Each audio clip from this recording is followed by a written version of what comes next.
Good morning, Trucker Todd here. Time for another video. In this one, I've had a request both from family and from subscribers wanting to know my opinion on Walmart and driving for them. So in this video, we'll talk about that, and I'll even make a couple of comparisons to them and Roadrunner Freight. But before we do that, make sure, actually a lot of things. If you have something you'd like to see me talk about, leave something in the comments below or send me an email. My email will be down in the description below, and I'll try to get that in a future video.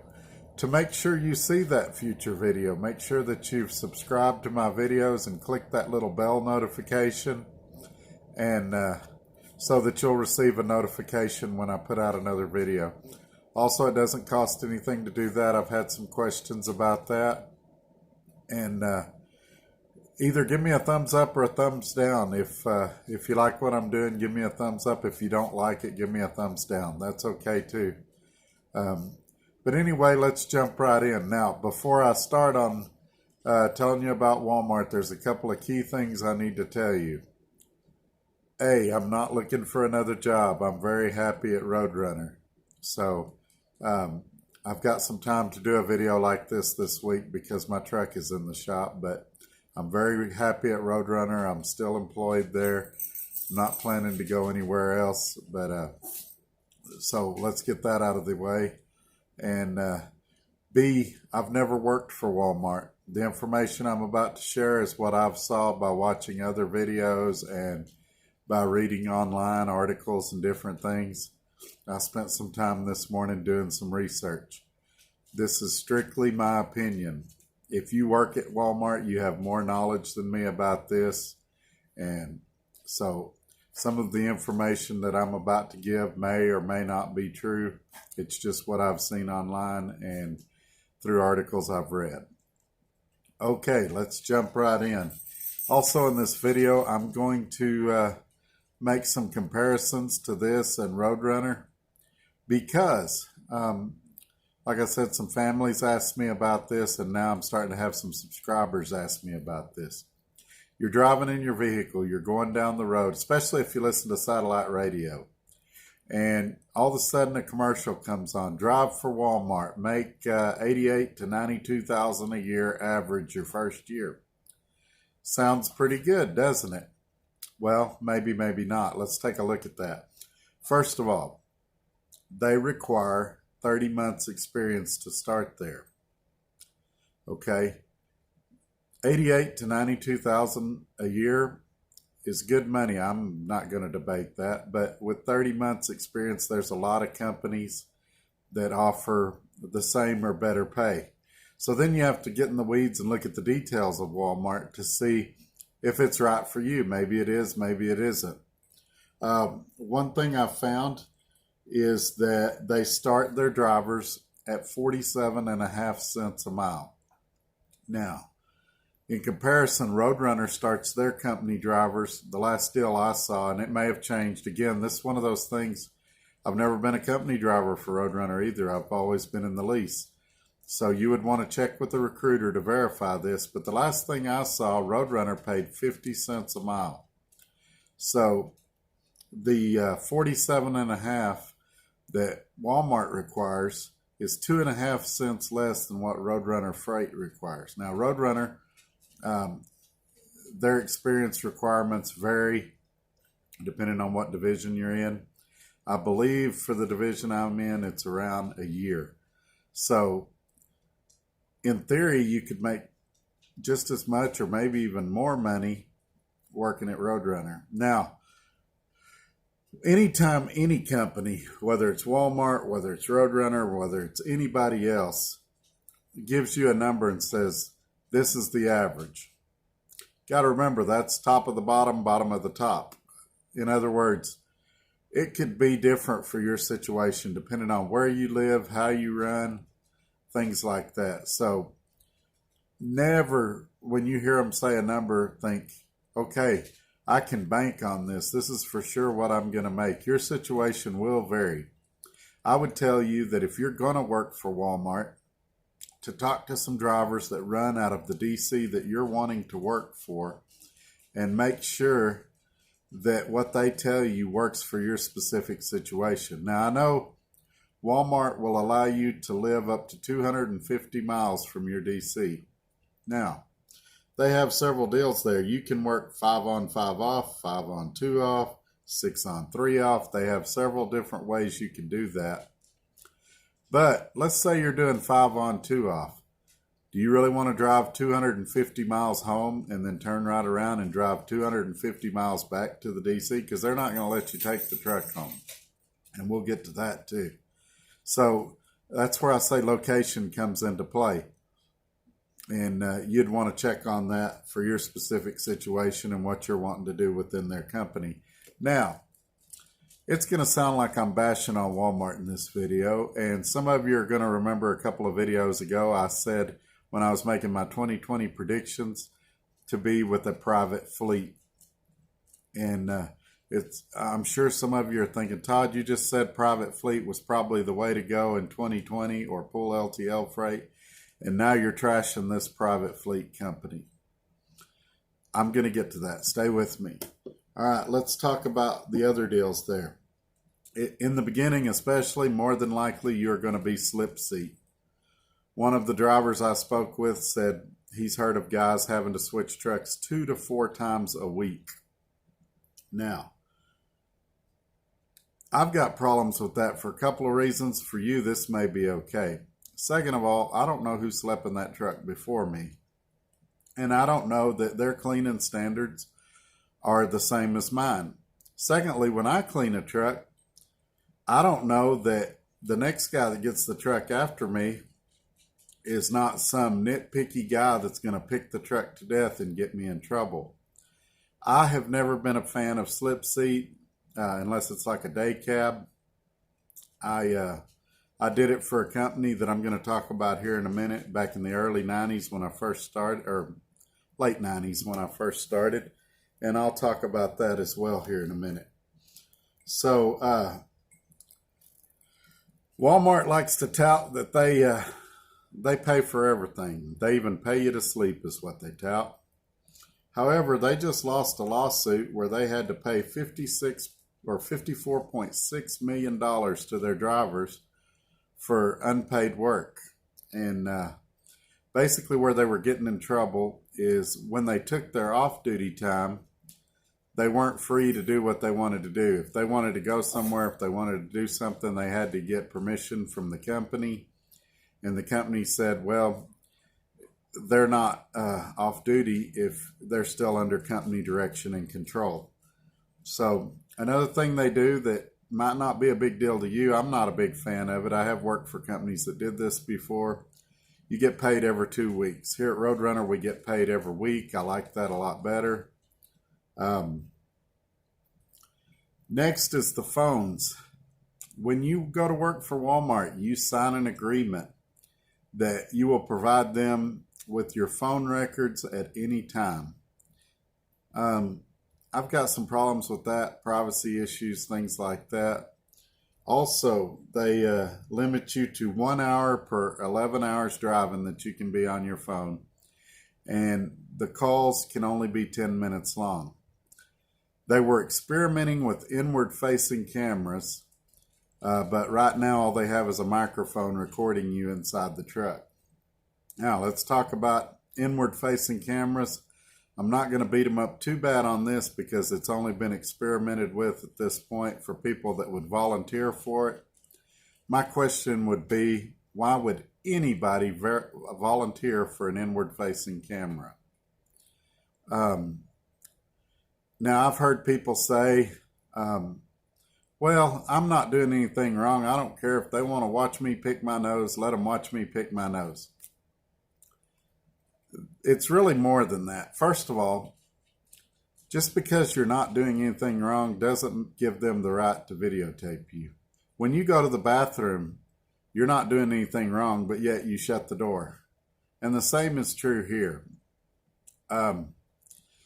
If you're having an argument with your wife, a 10-minute argument, because they limit the length of your phone calls, that should be a personal thing between you and your wife. That shouldn't be something that the company is privy to. And if they're only checking it in the event of an accident or an incident, then why don't they put that in the paperwork that we'll only ask for your phone records in these situations? There's been documented cases where they'll get a phone call or something, and they'll not only listen to that day and want the phone records from that day, they'll go back several months looking to see if you were in violation of their 10-minute rule or anything else. And it comes down to a greater issue of micromanagement. We're all adults. They call us professionals. They should treat us like professionals. And so I've got a problem with that. Also, if you live in certain parts of the country, it's not optional to chain up in snowy conditions. It's required. I've got a problem with any company telling you you're required to drive if you think the situations are too bad for your driving skill level. Let me give you an example. We all have seen FedEx, UPS, all these companies that pull doubles in the ditch in a snowstorm because their companies are requiring them to drive when the driver might have parked for safety reasons had he had the option. So depending on where you live, now I live in Lubbock, Texas, so I probably wouldn't be in one of their areas where chaining would be mandatory. But if you're in an area where you would be forced to chain, whether you thought it was safe to drive or not, I'd have a problem with that. My general policy is if it's bad enough to chain, it's probably too bad to drive. Now, I have chained up in a few situations over the course of my 24 years of driving. One time I was going over a pass, I don't even remember where it was now, and there was about a 5-mile stretch where the road was horrible, and after that it got good again. I chained up and went through that 5-mile stretch, and then I took off the chains and went about my way. But 99% of the time, if the chain law comes into effect, I'm going to be parking.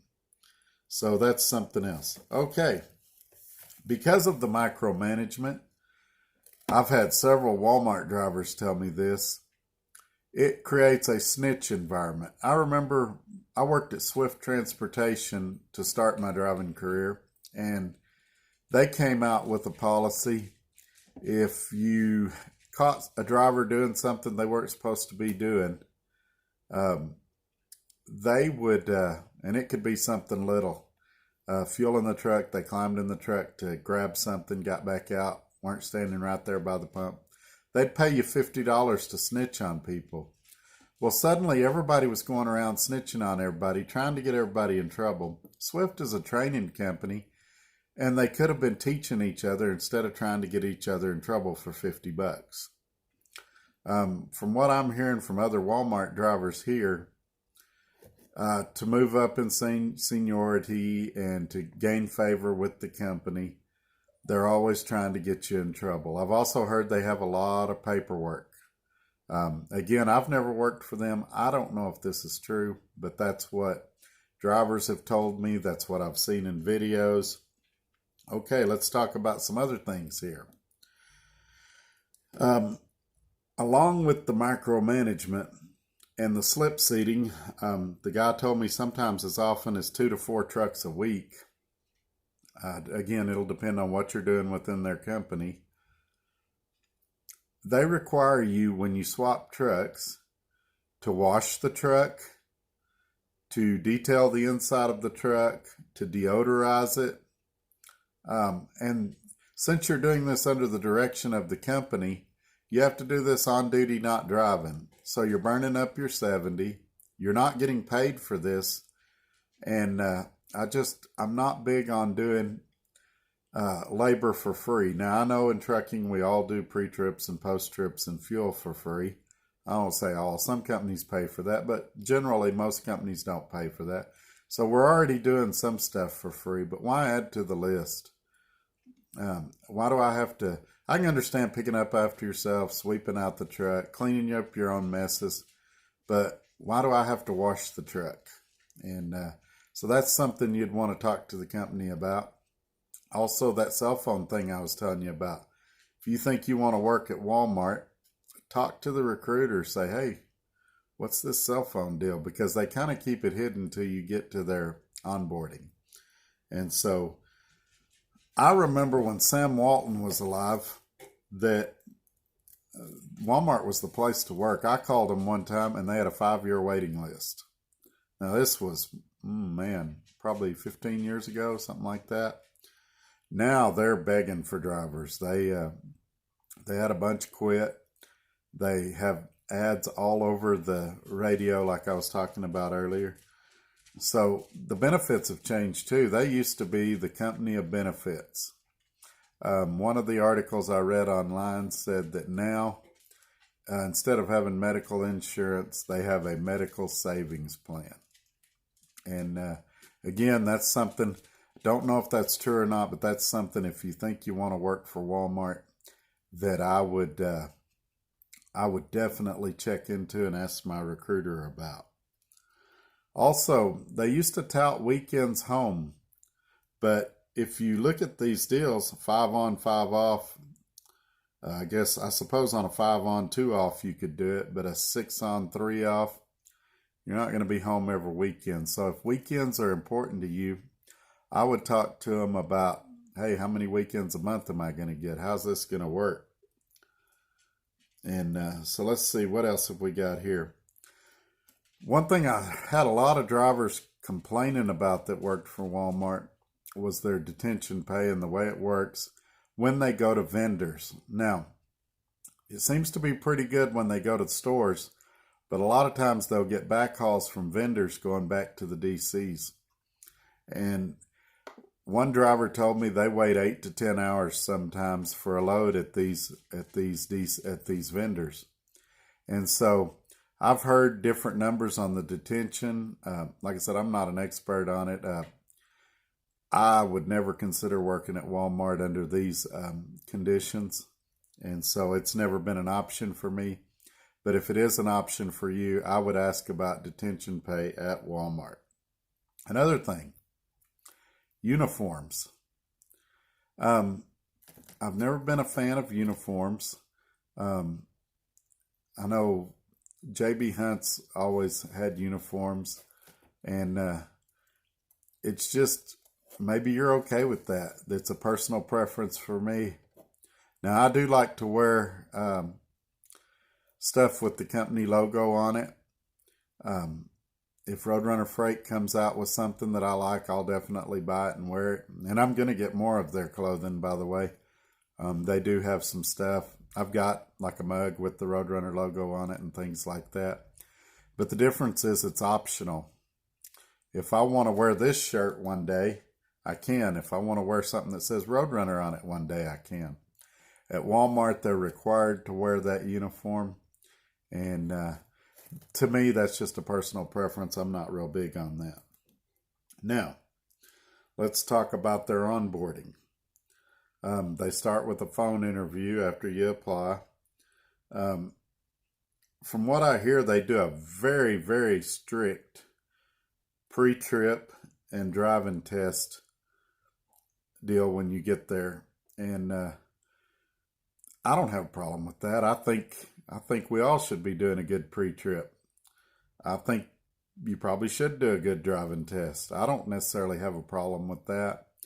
But they said that one guy that I saw a video on said there was 50 in his class and 19 of them got sent home either for the background check or for not doing a good pre-trip, not being able to shift to 10 speed.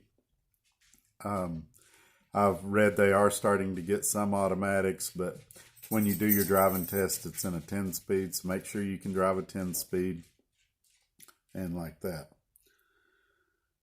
Let's see what else I've got here. They do put you in a hotel room by yourself. You don't have to bunk up with anybody else. That's good. They do take care of your airplane and meals while you're there. And they have what they call a hiring event. Just because you get to orientation doesn't mean you're hired. One guy was telling me about half make it. So if you're currently at a job, I wouldn't quit your job to go there. Maybe use some of your vacation time, go to orientation, see if it's a fit for you. But the key with this or any company is to ask really good questions. Make sure you know what you're getting yourself into. And the more experience you get, the better you'll get at asking questions and knowing what's important to you. But that's just some of the things that that you should be aware of about Walmart. As I said, I'm very happy here at Roadrunner. I'm not going to lie, there's some things I don't like. We all know I have issues with the maintenance department. We all know that I've had issues with night dispatch. I do have an update on my fleet coordinator. She has, wait, is that her? No, IC coordinator. IC coordinator. The titles still get me here. My IC coordinator, I got a new one. I really like her. She seems very knowledgeable. I've had to deal with her a couple of times now. She definitely knows her stuff. I don't know how long she's been in the business or what, but she's very knowledgeable. And anytime I've talked to her on the phone, she's been a big help. So shout out to her. That's not downing my old IC coordinator. I still miss her. I liked her a lot too. In the IC coordinator department, I've been very blessed here. I've had two great ones, and I don't want to take away or detract from either one of them. They've both been great. My fleet coordinator, the guy, he's also, as of late, been great. I don't have any arrows to shoot at him. He's been great also. And also, the broker I deal with, he and I have been working really well together lately. So, with all that being said, I'm pretty happy here. Like I said, I'm not looking for jobs anywhere. There was some confusion on my last video by the title. A lot of people thought I was cleaning out my truck to go to another company, and that's not the case. I was cleaning out my truck because it is in the shop. It's for oil consumption issues. I anticipate it's going to be in there for at least several days. And so I'm cleaning out my truck so that nothing comes up missing.